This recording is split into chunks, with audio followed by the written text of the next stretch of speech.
What if I told you that one of the most famous stories of extinction is built on a lie? A lie that has been repeated for centuries in books, cartoons, and even museums. We've all seen this bird, the dodo, the poster child for extinction, a creature so supposedly dumb it simply stumbled into oblivion. But what if the story of the stupid dodo is just that, a story?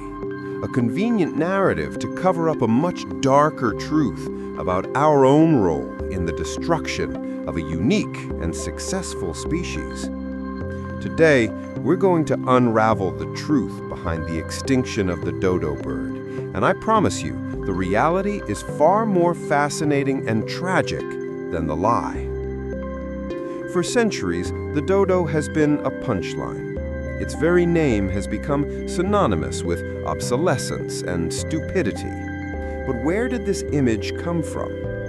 The story begins on the remote island of Mauritius, a paradise in the Indian Ocean.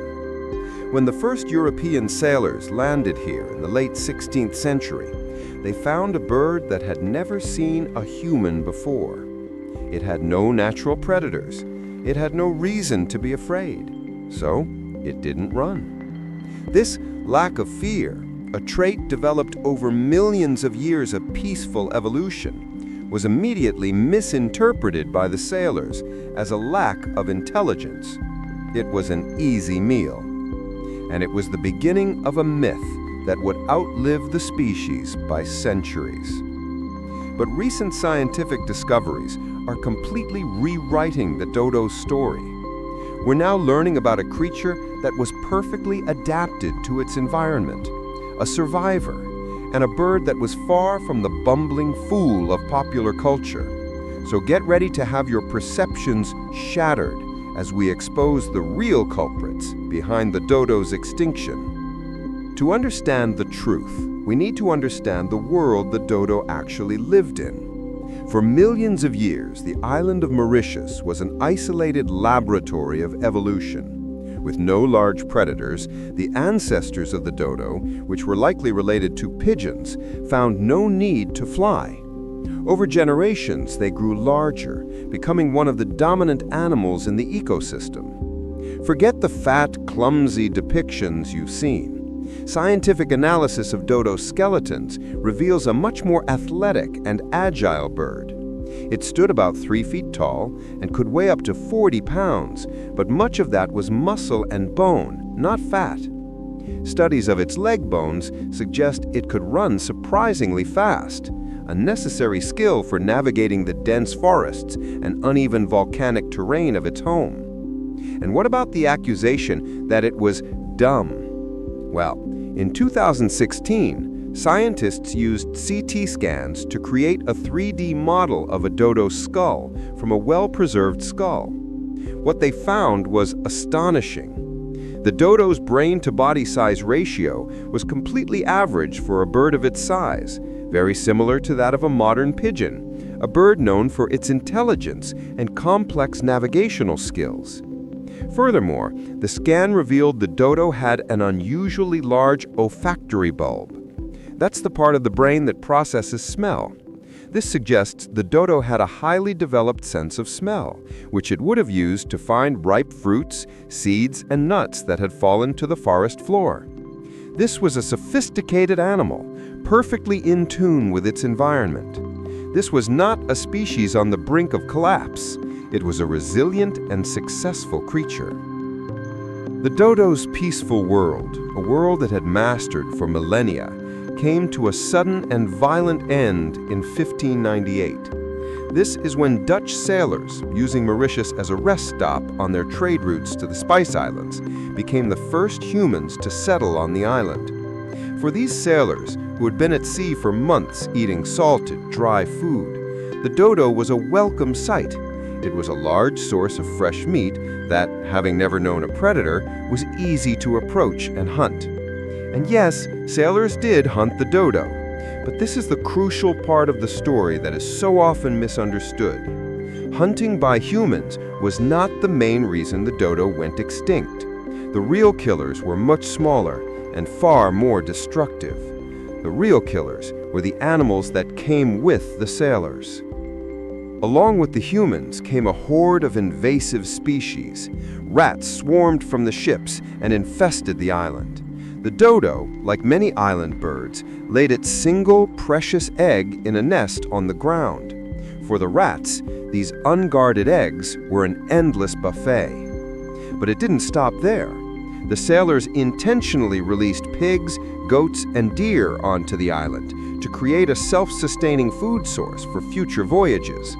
These animals trampled the dodo nests, and more importantly, they competed with the dodos for food, devouring the very plants and fruits the birds relied on. The dodo, having evolved without these kinds of threats, had no natural defenses. It didn't know how to hide its nest from a pig or fight off a rat. Its evolutionary advantage in a predator-free world became its fatal flaw in a world suddenly and violently changed by humans. The last confirmed sighting of a dodo was in 1662. In less than 1 century after humans arrived, an entire species that had existed for millions of years was wiped from the face of the earth. What's truly shocking is that its extinction went almost completely unnoticed. At the time, the very concept of extinction was not understood. The idea that an entire type of animal could simply cease to exist was a foreign idea. For decades, many European scientists believed the dodo was just a myth, a tall tale told by sailors. It was in this vacuum of scientific understanding that the caricature of the stupid dodo was born and cemented in our culture. It was easier to blame the victim. It was more convenient to imagine the dodo as an evolutionary failure that was destined to die out anyway, rather than to confront the devastating and irreversible impact of human activity. The myth of the stupid dodo wasn't just an insult to the bird, it was an alibi for us. The story of the dodo is a powerful and sobering lesson. It was one of the first and clearest examples of how quickly humans can cause an extinction. The dodo's disappearance tore a hole in the island's ecosystem. For example, it's believed that certain plant species on Mauritius had co-evolved with the dodo, relying on the bird to eat their large fruit and disperse their seeds after passing them through its digestive system. With the dodo gone, these plants had no way to reproduce effectively. The loss of this one species had a ripple effect that we are still trying to understand today. Today, the dodo serves as a potent symbol of extinction and the fragility of life on our planet. It is a stark reminder of the irreversible damage caused by habitat destruction and the introduction of invasive species, problems that are more pressing today than ever before. But the dodo story is not just one of loss, it's a call to action. It forces us to recognize our responsibility as stewards of this planet. Scientists continue to study the dodo, learning more about its life and the world it inhabited from the few bones it left behind. Incredibly, the story isn't even over.